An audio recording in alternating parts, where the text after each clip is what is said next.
Em nome do Pai, do Filho e do Espírito Santo. Amém. Amados irmãos e irmãs, é com muita alegria que nós estamos aqui para juntos estudar e meditar o Evangelho que a nossa igreja nos propõe para esta terça-feira da 28ª semana do Tempo Comum. Hoje à tarde, já adianto para você, já vai sair ao ar todas as leituras da solenidade de Nossa Senhora Aparecida. Fiquem atentos aqui ao canal, tá bom?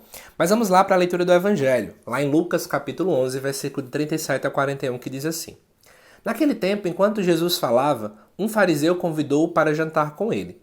Jesus entrou e pôs-se à mesa. O fariseu ficou admirado ao ver que Jesus não tivesse lavado as mãos antes da refeição. O Senhor disse ao fariseu: Vós, fariseus, limpai o copo e o prato por fora, mas o vosso interior está cheio de roubos e maldades. Insensatos! Aquele que fez o exterior, não fez também o interior? Antes, dai esmola do que vós possuís, e tudo ficará puro para vós. Amados irmãos e irmãs, qual é o grande contexto que estamos vendo aqui? Jesus era um judeu naquele tempo, e obviamente os fariseus também eram uma classe dentro do judaísmo, ok? Era um povo que conhecia muito bem a lei, só que eles tinham um grande problema. Eu vou usar aqui uma terminologia do Papa Francisco. Os fariseus eram fiscais da fé. Qual o problema? Em vez de viver a sua fé, e de especialmente, segundo o que a gente viu na primeira leitura, deixar com que essa fé leve a uma ação de caridade, uma ação de amor, eles passavam o tempo todinho observando os erros dos outros. Foi isso que eles fizeram com Jesus. Jesus senta à mesa, mas Jesus não lava a mão, que era uma prática normal que era feita entre os judeus. Então, automaticamente, os fariseus começam a condenar Jesus. Os fariseus começam a estranhar, e mais do que isso, ele fica admirado, ele provavelmente deve ter questionado, e aí Jesus rebate de modo muito sensato, né? Ele vai dizer: vocês limpam o corpo e o prato, o copo e o prato por fora, mas o interior não está limpo. O que é que Jesus está querendo dizer? Nós não podemos vivenciar uma religiosidade vazia, cheia de gestos exteriores, mas que não refletem o nosso interior. Eu vou dar um exemplo. Muitas e muitas vezes as pessoas me taxam de chato quando eu digo o seguinte: não adianta choro e arrepio.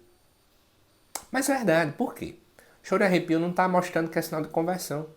Quantas e quantas pessoas choram e se arrepiam em shows seculares, ao assistir um filme romântico, e por aí vai. Na verdade, o choro só é válido e apreciável quando na verdade ele reflete um coração convertido. Um coração que deseja mais de Deus. Um coração que anseia mais de Deus. Quando o nosso coração não anseia Deus, o arrepio e o choro é um teatro. Um teatro armado, mas que não toca o coração do Senhor. Muitas e muitas vezes, amados irmãos e irmãs, nós vivemos uma religiosidade apenas exterior.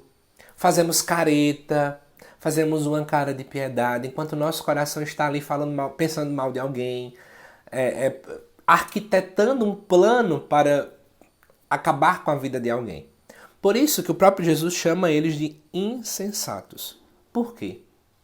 Porque de fato aquele que fez a nossa vida exterior também fez o interior.